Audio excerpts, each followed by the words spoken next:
ভাই ধানের কাটার জন্য একটা লোক নিতে বলছিলাম। ভাই নিচে চল সব কাটছে না, একজনে কাটছে না। একজনই করছে আমার মতো এত ভাই সুন্দর কাজ করছেন আপনি। একজন না? তো কারো তারেক ভাই? জীবন। আপনি আসসালামু আলাইকুম, কি তুমি অবস্থা? জামাই কারে নিয়েছো? ভাই ভালো আছেন? ভাই আপনার পরিচিত নাকি? হ্যাঁ ভাই, কি বলেন? আপনার এই অবস্থা কেন ভাই? আপনি কেন ধান কাটতেছেন? ও ভাই, আমি তো জানি না এটা আপনার জমি নাকি। হ্যাঁ ভাই, ও উনি তো আমার নিয়ে আসছে এখানে কাজ করার জন্য, এজন্য আমি আসছি। আসলে ভাই কি বলবো, মানে আমার অধপতন হয়েছে আসলে।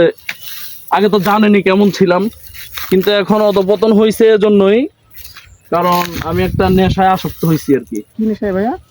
নেশায় বলতে আপনার ওই যে ক্যাসিনো চলে না, ক্রিকেট জুয়া যেটা ক্যাসিনো, এই ধরনের নেশা আসক্ত হয়েছিলাম। পরে নেশা আসক্ত হওয়ার পরে আস্তে আস্তে বাড়ি ঘর যা ছিল, টাকা পয়সা যা ছিল, সব নিঃস্ব হয়ে গেছে। এখন মনে করেন আমার কিছু নাই। এখন আমার আজকে এই অবস্থা, দিন আনে দিন খাইতেছি, মানে পরিবারের অবস্থা খুবই খারাপ। এজন্য এখন খেতে কাজ করে খাইতে হয় আর কি। আসলে মানুষ এগুলা বুঝে না, কি জন্য আমি বুঝি নাই। এত কিছু যাওয়ার পরেও মানুষের হুঁশ কেন হয় না যে এর মধ্যে থেকে আমার বেরিয়ে আসতে হবে? এখানে শুধু আপনি ইনভেস্ট করবেন, কিন্তু এখান থেকে আপনি নিতে পারবেন না কিছু। এই জিনিসটাই মানুষ কি জন্য বোঝে না। এত কিছু যাওয়ার পরেও আপনি কি একটু চিন্তা করেও দেখলেন না যে আমি কি পাইতেছি কি না পাইতেছি? তা আসলে আমি সবাইকে বলবো যে আপনারা কখনোই জুয়া খেলবেন না, আমার মতো এরকম নিঃস্ব হবেন না। দেখেন আমি কোথায় ছিলাম আপনি তো জানেন, আর এখন কোথায় আসছি। আজকে আমার জীবনের একবারে শেষ প্রান্তে চলে আসছি।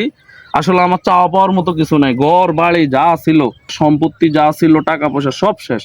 এখন আমি দিন এনে দিন খাই, মানে আমার এমন এক অবস্থা। তা আমি সবাইকে বলবো আপনারা কখনোই জুয়ার নেশা আসক্ত হবেন না, অবশ্যই কাজ করে খাবেন, ভালো ভালো প্রকল্প হাতে নেন, ঠিক আছে? জুয়া খেলে যে লাভ করতে হবে এরকম জানি না হয়। তো ঠিক আছে ভাই, কাজ করি। এখন কি করব, যেহেতু না ভাই আপনি না ভাই, আপনার কাজ করতে হবে না। না কাজ করি, না ভাই যেহেতু কাজ কাজ করতে করতে হবে।